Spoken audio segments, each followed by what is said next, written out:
Concepts of physics text புக்ல இருந்து centre of mass linear momentum collision டாபிக்ல objective 2 type question பார்க்கலாம் பாருங்க.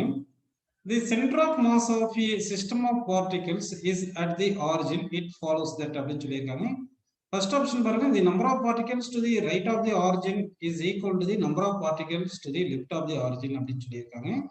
The total mass of the particles to the right of the origin is same as the total mass of the mass to the left of the origin அப்படின்னு சொல்லியிருக்காங்க. The number of particles on the x-axis should be equal to the number of particles on the y-axis.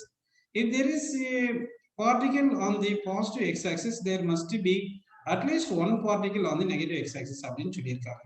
ஆக்சுவலா வந்து நம்ம இங்க எக்ஸிஎம்க்கு என்ன formula பார்த்தோம்னா ஜெனரலா வந்து m1r1 plus m2r2 m2r2 plus so on அப்படின்னு எழுதிட்டு divide by m1 plus m2 plus so on எழுதுறோம். ஓகேங்களா? இங்க வந்து சென்டர் ஆஃப் மாஸ் வந்து ஆரிஜின்ல இருக்குன்றதுனால அப்ப என்ன பண்ணலாம், m1r1 plus m2r2 plus so on அப்படின்னு எழுதிட்டு ஈக்குவல் டு 0 பண்ணலாம். அப்படின்னா இங்க வந்து என்ன பண்ணலாம், m1r1 plus சம்திங் m2r2 அந்த மாதிரி ஏதாவது சம்திங் இஸ் ஈக்குவல், அந்த பக்கம் எதனா கொஞ்சம் பார்ட்டிகல்ஸ் இருக்கலாம், மைனஸ் ஆஃப் என்னது m4r4 சும்மா அந்த மாதிரி எதனா ஒரு பார்ட்டிகல் இருக்கிற மாதிரி எடுத்துக்கு.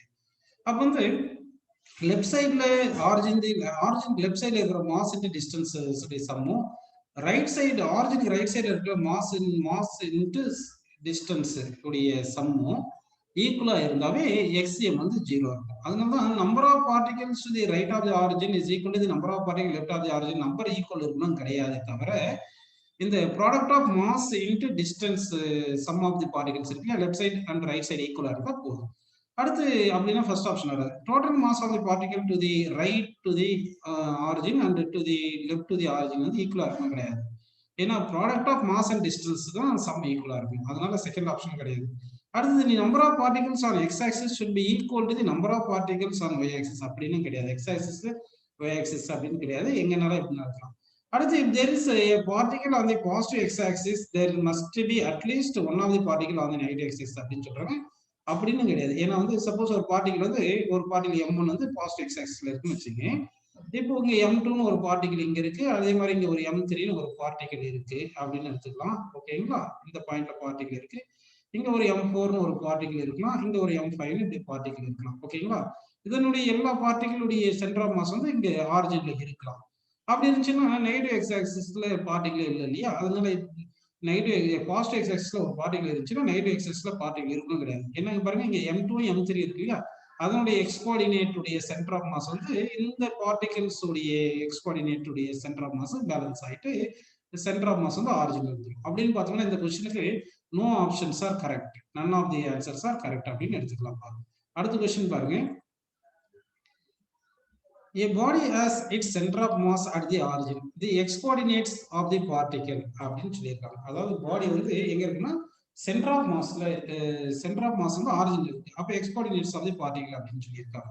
Maybe all positive, maybe all negative, maybe all non negative, maybe positive for some cases, negative in other cases. அதாவது எக்ஸ் கோஆர்டினேட் வந்து ஆரிஜின்ல இருக்குன்னா அப்ப எல்லா பார்ட்டிகளுமே ஒன்னு ஆரிஜின்ல இருந்திருக்கணும், இல்லைன்னா ஒய் ஆக்சிஸ்ல எல்லா பார்ட்டிகளும் ஒய் ஆக்சிஸ்ல இருக்கணும். அப்ப எல்லா பார்ட்டிகளும் ஒய் ஆக்சிஸ்ல இருந்துச்சுன்னா எக்ஸ் கோஆர்டினேட் வந்து 0 வந்துடும் இல்லையா? அப்ப நான் நெகட்டிவ் அப்படின்னு போட்டுக்கலாம். X coordinate maybe all non negative அப்படின்னு கொடுத்துருக்காங்க இல்லைங்களா? சரி, இப்படின்னு 0 கூட எடுத்துக்கலாம். அதே மாதிரி maybe positive for some cases and negative in other cases. Some particles எல்லாம் பாசிட்டிவ்ல இருந்து சம் பார்ட்டிகல் எல்லாம் நெகட்டிவ்ல இருந்துச்சுன்னா அப்போ கூட சென்டர் ஆஃப் மாஸ் வந்து ஆரிஜின்ல இருக்கிறதுக்கான வாய்ப்பு இருக்கு. அதனால இந்த கொஸ்டினுக்கு option C and option D அப்படின்னு நம்ம எடுத்துக்கலாமா. நெக்ஸ்ட் கொஸ்டின் பாருங்க. In which of the following cases the center of mass of a rod is certainly not at its center ன்னு சொல்லியிருக்காங்க. அப்போ centre of mass not at certainly சென்டர்னா இந்த density இருக்கு இல்லைங்களா, இந்த டென்சிட்டி வேரி ஆகும். ஒரு ராட் இருக்குன்னா டென்சிட்டி வேரி ஆகிறத பொறுத்து இருக்கு. Density continuously increases from left to ரைட்னு சொல்லியிருக்காங்க. அப்போ left to right density increase ஆச்சுன்னா ஃபர்ஸ்ட் ஆஃப் பார்ட்டுக்கு வந்து மாஸ் வந்து கம்மியா இருக்கும் செகண்ட் பார்ட்டை பார்க்கும்போது. ஏன்னா செகண்ட் பார்ட்ல இருந்து டென்சிட்டி அதிகமா இருக்கு. அப்போ சென்டர் ஆஃப் மாஸ் சென்டருக்கு ரைட் சைடுக்கு போயிடும், அப்போ சென்டர்ல இருக்காது. அப்படின்னா ஃபர்ஸ்ட் ஆப்ஷன் கரெக்ட். செகண்ட் பாருங்க, இந்த density continuously decreases from left to right. அப்போ டென்சிட்டி டிக்ரீஸ் ஆகுதுன்னா லெஃப்ட் சைட்ல தான் டென்சிட்டி அதிகமா இருக்கும், ரைட் சைட்ல. அப்போ இந்த கேஸ்ல left side mass greater than right side வந்துடும். இந்த கேஸ்ல வந்து centre of mass left side the சென்டர்னு வந்துடும். அப்போ இதுவும் சென்டர்ல இருக்காது, இதுவும் கரெக்ட், ஏவும் B correct. The density decreases from left to right up to centre and then increases அப்படின்னா, அப்போ டென்சிட்டி சென்டர் வரைக்கும் டிக்ரீஸ் ஆகிட்டு அடுத்து இன்க்ரீஸ் ஆகுது அப்படின்னா, அப்போ சென்டர் ஆஃப் மாஸ் சென்டர்லேயே இருக்கும். ஏன்னா இந்த லெஃப்ட் சைட் மாஸும் ரைட் சைட் மாஸும் சேம் ஆகும். அதே மாதிரி density increases from left to right up to the centre and then decrease அப்படின்னா அதுவும் அப்படிதான், அப்படி இப்படி இன்க்ரீஸ் ஆகிட்டு இது டிக்ரீஸ் ஆகுதுனால இதுக்கும் சென்டர் ஆஃப் மாஸ் சென்டர்ல தான் இருக்கும். அப்போ சிஎன்டி வராது, ஏஎம்பி மட்டும் தான் கரெக்ட். நெக்ஸ்ட் क्वेश्चन பாருங்க. If the external force acting on a system have zero resultant, the center of mass. Actually, center of mass can be affected by external force தான். அப்ப external force on the center of mass zero னா acceleration of center of mass வந்து ஜீரோவா இருக்கும். So velocity of center of mass வந்து constant அப்படின்னு எடுத்துக்கணும். அப்படின்னா இது ரெஸ்ட்ல இருக்கலாம், இல்லைன்னா மூவ் ஆகலாம். அப்ப velocity of center of mass வந்து ரெஸ்ட்ல இருக்கலாம், இல்லைன்னா maybe constant velocity maybe moving with constant velocity அப்படின்னு எடுத்துக்கலாம். ஓகேங்களா? ஸோ அப்படின்னா அப்போ ஆக்சலரேஷன் கண்டிப்பா ஜீரோ இருக்கணும், மஸ்ட் நாட் ஆக்சலரேட். மூவ் ஆகலாம், இல்லைன்னா ரெஸ்ட்ல இருக்கணும். ஏன்னா ஆக்சலரேஷன் ஜீரோனா வெலாசிட்டி கான்ஸ்டன்டா இருக்கலாம், இல்லைன்னா ஆக்சலரேஷன் வந்து ஜீரோ வந்துச்சுன்னா மூவ் ஆகலாம், இல்லைன்னா ரெஸ்ட்ல இருக்கலாம் அப்படின்னு எடுத்துட்டோம்னா ஆப்ஷன் பிஎன்சிஆர் கரெக்ட். அடுத்த கொஸ்டின் பாருங்க. அடுத்த கொஸ்டின் வந்து ஃபிஃப்த் கொஸ்டின் பேர்ல பாருங்க. Fifth question, a non-zero external force acts on a system of particle. The velocity and acceleration of the center of mass are found to be V0 and A0 at an instant t. It is possible that அப்படின்னு சொல்லியிருக்காங்க. ஒரு particular இன்ஸ்டன்ட்ல சொல்லியிருக்காங்க. அப்போ நான் zero external ஃபோர்ஸ்னா external force வந்து act ஆகுது. அப்போ external force not equal to ஜீரோனா acceleration of center of mass not equal to zero. ஏன்னா acceleration of center of mass is equal to external force divided by mass அப்படின்னு போட்டுருக்கோம். ஓகேங்களா? அப்போ acceleration of center of mass not equal to zero அப்படின்னா accelerate ஆகுது.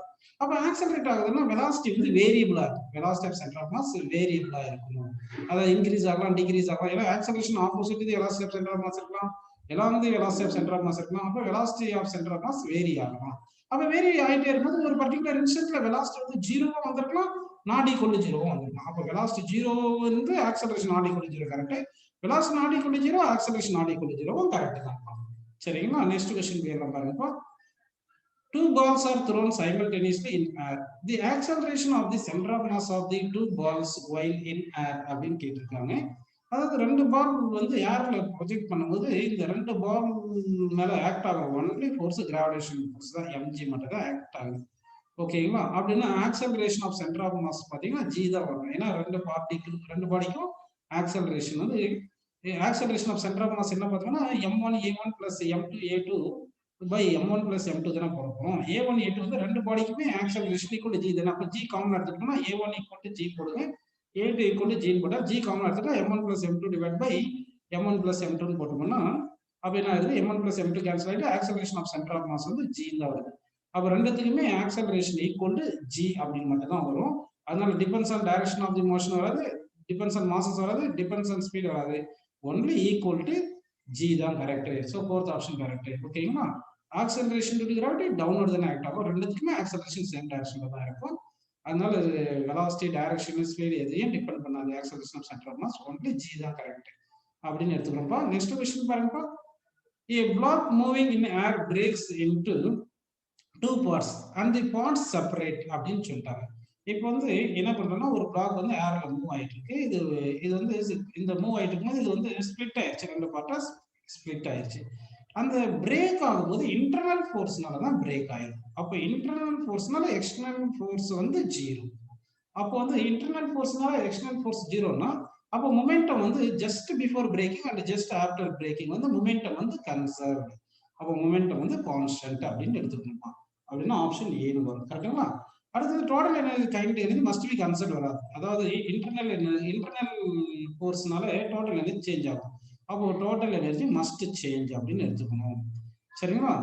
தி total momentum must be conserved, அது கரெக்டாக must சேஞ்சுன்னு வரக்கூடாது. கரெக்டுங்களா? அதனால வந்து இப்போ என்ன பண்றோம்னா இன்டர்னல் ஃபோர்ஸ்னால மொமெண்டம் சேஞ்ச் ஆகாது, கைனடிக் எனர்ஜி சேஞ்ச் ஆகும். அதனால தான் total momentum must be conserved, total kinetic energy must change அப்படின்னு option A and D are கரெக்ட்னு எடுத்துக்கணும். அடுத்த क्वेश्चन பாருங்க. இன்னும் எலாஸ்டிக் கொலிஷன். எலாஸ்டிக் கொலிஷன்ல வந்து என்ன ஆகும்னா இனிஷியல் கைனடிக் எனர்ஜி கூட ஃபைனல் கைனடிக் எனர்ஜின்னு சொல்லணும். டியூரிங் கொலிஷன் வந்து கைனடிக் எனர்ஜி பொட்டன்ஷியல் எனர்ஜி மாறிட்டு அதுக்கப்புறம் பொட்டன்ஷியல் எனர்ஜி கைனடிக் எனர்ஜி மாறும். அதாவது இனிஷியலா வெலாசிட்டி u1 அண்ட் u2 வச்சுங்க. இனிஷியல் கைனடிக் எனர்ஜி சர்டன் அளவு இருக்கு. டூரிங் கொலிஷன் பார்த்தோம்னா டூரிங் கொலிஷன் வந்து ஃபோர்ஸ் ஆக்ட் ஆகும் இல்லைங்களா? டூரிங் கொலிஷன் அந்த ஃபோர்ஸ் ஆக்ட் ஆகுதுனால இந்த பாடிஸ் ஷேப் வந்து என்ன ஆகும்னா சேஞ்ச் ஆயிரும். அதனால கைனடிக் பொட்டன்ஷியல் எனர்ஜியா மாறிட்டு அடுத்து திருப்பி பொட்டன்ஷியல் எனர்ஜி வந்து கைனடிக் எனர்ஜியா மாறிடும். அதனால final kinetic energy initial kinetic energy equal சொல்லணுமே தவிர கைனடிக் எனர்ஜி கன்சர்வ்டுன்னு சொல்ல மாட்டோம். நம்ம final kinetic energy initial kinetic energy equal அப்படின்னு நம்ம எடுத்துக்கலாம். ஆனா இங்க ஃபோர்ஸ் ஆக்ட் ஆகுது வந்து இன்டர்னல் ஃபோர்ஸ். இன்டர்னல் ஃபோர்ஸ்னால இன்டர்னல் ஃபோர்ஸ் வித் இந்த சிஸ்டம்னா equal and opposite forces act ஆகுதுனால டோட்டல் ஃபோர்ஸ் 0 இருக்கும். அப்போ டோட்டல் எக்ஸ்டர்னல் ஃபோர்ஸ் 0 இருக்கிறதால எக்ஸ்டர்னல் ஃபோர்ஸ்ன்றது rate of change of momentum. External ஃபோர்ஸ்ன்றது என்ன சொல்லுங்க? Rate of change of momentum. That is equal to 0 ஆச்சுன்னா அப்போ மொமெண்டம் ஈக்குவல் டு கான்ஸ்டன்ட் வந்தது. அப்போ momentum of the system constant. அப்போ என்னென்ன சொல்லலாம்? Linear momentum remains constant. The final kinetic energy equal to initial kinetic energy. அடுத்து final linear moment is equal to the initial linear moment. ஏன்னா linear moment கன்சர்வ்னா initial momentum final momentum of the system ஈக்குவலா தான இருக்கணும். அப்ப இந்த क्वेश्चनக்கு answer B C D இந்த மூணுமே ஆன்சர். நெக்ஸ்ட் क्वेश्चन பாருங்க. நெக்ஸ்ட் क्वेश्चन பாருங்க. A ball hits a floor and rebounds after an inelastic collision in this case அப்படின்னு கேட்டிருக்காங்க. inelastic collision கொஞ்சம் கைனடிக் எனர்ஜி லாஸ் ஆயிருக்கும். கரெக்ட்டுங்களா? அது பால் லாஸ் ஆயிருக்கும். அப்ப இனிஷியல் மொமெண்டம் mu இருக்கும். ஃபைனல் ஆஃப்டர் collision mb வருது. டைரக்ஷன் மாறிது, வெலாசிட்டி குறைஞ்சிரும். ஏன்னா இன்எலாஸ்டிக் பொசிஷனால கைனடிக் எனர்ஜி கொஞ்சம் லாஸ் ஆயிடும். அப்படின்னா the momentum of the ball just before just after the collision is same as just before collision வராது. ஏன்னா டைரக்ஷனும் மாறியது, மேக்னிட்யூடும் மாறுது. அடுத்து mechanical energy of the ball remains same. Inelastic பொசிஷன்ல கொஞ்சம் எனர்ஜி வந்து லாஸ் ஆயிரும், கைனடிக் எனர்ஜி லாஸ் ஆயிருது. கரெக்டுங்களா? அடுத்து total momentum of the ball and the earth is conserved. ஏன்னா பாலும் எர்த்தும் ஒரு சிஸ்டமா எடுத்துக்கிட்டோம்னா இங்க பால் வந்து எர்த் மேல எக்ஸர்ட் பண்ற ஃபோர்ஸும் எர்த் பால் மேல எக்ஸர்ட் பண்ற ஃபோர்ஸும் ஈக்குவல் அண்ட் ஆப்போசிட். இது இன்டர்னல் ஃபோர்ஸ் கன்சிடர் பண்றோம்னா அப்ப இந்த சிஸ்டம் மேல எக்ஸ்டர்னல் ஃபோர்ஸ் கிடையாது. அதனால momentum of the system conserved அப்படின்னு ஆப்ஷன் சி கரெக்ட் எடுத்துக்கலாம். அதே மாதிரி total energy of the ball and earth remain same. இது கரெக்ட். கைனடிக் எனர்ஜி தான் நாட் சேம் தவிர டோட்டல் எனர்ஜி வந்து கான்ஸ்டன்ட். ஏன்னா வந்து கொலைட் ஆகும்போது ஷேப் சேஞ்ச் ஆயிருக்கும். அப்போ கைனடிக் எனர்ஜி பொட்டன்ஷியல் எனர்ஜி மாறி இருக்கும். அதனால டோட்டல் எனர்ஜி கான்ஸ்டன்ட் அப்படின்னு நம்ம option C and D are கரெக்ட்னு எடுத்துக்கலாம்ப்பா. நெக்ஸ்ட் क्वेश्चन பாருங்க. A body moving towards a finite body at rest collides with it. It is possible that அதாவது ஒரு பாடி வந்து moving towards a finite body at rest collides with it. It is possible that என்றாங்க. அதாவது இங்க elastic கொலிஷனா inelastic collision சொல்லலாம் first. சரிங்களா? சரி வந்து இப்போ என்ன பண்ணலாம்? ஒரு ஃபைனைட் வந்து ஒரு body moving towards a finite body at rest சொல்றாங்க. அப்ப இது ஒரு பாடி, இன்னொரு பாடி இது ரெஸ்ட்ல இருக்கு. இப்போ இந்த பாடி வந்து மோஷன்ல இருக்கு. இந்த டூரிங் கொலிஷன் நடக்கும்போது கண்டிப்பா என்ன ஆகும்னா இந்த ஃபர்ஸ்ட் பாடி வந்து செகண்ட் பாடி மேல ஃபோர்ஸ் எக்ஸர்ட் பண்ணும். அப்ப செகண்ட் பாடி ஃபர்ஸ்ட் பாடி மேல இந்த டைரக்ஷன்ல ஃபோர்ஸ் ஆக்ட் ஆகும். அப்போ ஃபர்ஸ்ட் பாடி வந்து ஃபோர்ஸ் டைரக்ஷன்ல மூவ் ஆயிரும். ரெஸ்ட்ல இருந்து ஸ்டார்ட் ஆயிரும், மூவ் ஆயிரும். ஆனா செகண்ட் பாடி வந்து வெலாசிட்டிக்கு ஆப்போசிட் டைரக்ஷன் தான ஃபோர்ஸ் இருக்கு. அதனால செகண்ட் பாடி வெலாசிட்டி பாடியும் ஃபர்ஸ்ட் பாடிக்கு வெலாசிட்டி கூடும். அப்படின்னா கண்டிப்பா ரெண்டு பாடியும் மூவ் ஆகலாம். both the bodies move after collision வரலாம். சரிங்களா? ஆப்ஷன் பி வரலாம். அடுத்து the moving body comes to rest and the stationary body starts move. கண்டிப்பா ஸ்டேஷனரி பாடி மூவ் தான் ஆகும். ஆனா மூவிங் பாடி என்ன ஆகும்? இந்த ஃபோர்ஸ் அப்ளை பண்ணது இந்த பாடியை ரெஸ்ட் கொண்டு வந்துருக்கலாம் இல்லையா? அப்ப இதுவும் கரெக்டான answer. The stationary body remain stationary. Stationary body ரெஸ்ட்ல இருக்காது. ஏன்னா வந்து இங்க இது கொலைட் ஆகுறதுனால ஃபோர்ஸ் ஆக்ட் ஆகுறதுனால கண்டிப்பா வந்து இந்த ஸ்டேஷனரி ஆப்ஜெக்ட் மூவ் ஆகணும். அதனால B and C are correct அப்படின்னு எடுத்துக்கலாம். நெக்ஸ்ட் क्वेश्चन பாருங்க. In a head-on elastic collision of two bodies of equal masses, அதாவது head-on elastic collision two bodies collision, நம்ம வந்து one dimensional head-on elastic collision அதுல வந்து two bodies வந்து collide ஆகுதுன்னு வச்சுக்கோங்க. ஒரு பாடிக்கு u1 velocity இருக்கு, இன்னொரு பாடிக்கு u2 velocity இருக்குன்னு வச்சுக்கோங்க. ஆஃப்டர் கொலிஷன் என்ன ஆயிரும்னா வெலாசிட்டிஸ் வந்து எக்ஸ்சேஞ்ச் ஆயிரும். அதாவது ஃபர்ஸ்ட் பாடிக்கு வெலாசிட்டி ஃபைனல் வெலாசிட்டி கூட செகண்ட் பாடியுடைய இனிஷியல் வெலாசிட்டி, செகண்ட் பாடிக்கு ஃபைனல் வெலாசிட்டி கூட ஃபர்ஸ்ட் பாடியோட இனிஷியல் வெலாசிட்டி இந்த மாதிரி இன்டர்சேஞ்ச் ஆயிரும். அப்போ வந்து என்ன ஆயிருது?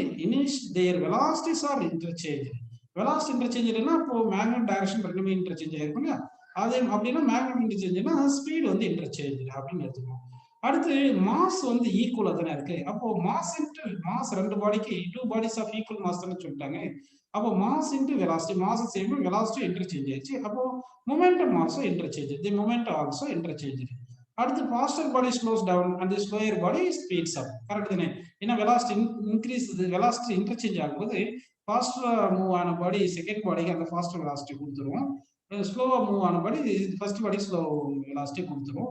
அதனால ஃபாஸ்டர் பாடி இப்போ u1 கிரேட்டர் தென் u2ன்னு வச்சுக்கலாம். அப்படின்னா இங்க என்ன ஆயிரும்? v1 லெஸ் தென் v2 வந்துருதுன்னா வந்துடுது. அப்போ ஃபாஸ்ட்டாக மூவ் ஆகுது U1. அப்போ ஃபர்ஸ்ட் பாடி தான் ஃபாஸ்ட்டாக மூவ் ஆயிருக்கு. இப்போ செகண்ட் பாடி ஃபர்ஸ்ட் பாடி ஸ்லோவாக மூவ் ஆகுது. அதே மாதிரி இங்கே U1 கிரேட்டர் than U2னா initial loss of second body கம்மியாக இருந்துச்சு, ஆனால் final loss of second body அதிகமாக இருக்கு. அதனால இதுவும் கரெக்ட். ஸோ இந்த கொஸ்டினுக்கு all the options are correct. ABCD 4 ஆப்ஷனுமே கரெக்ட் அப்படின்னு நம்ம இந்த கொஸ்டினுக்கு எடுத்துக்கலாம்.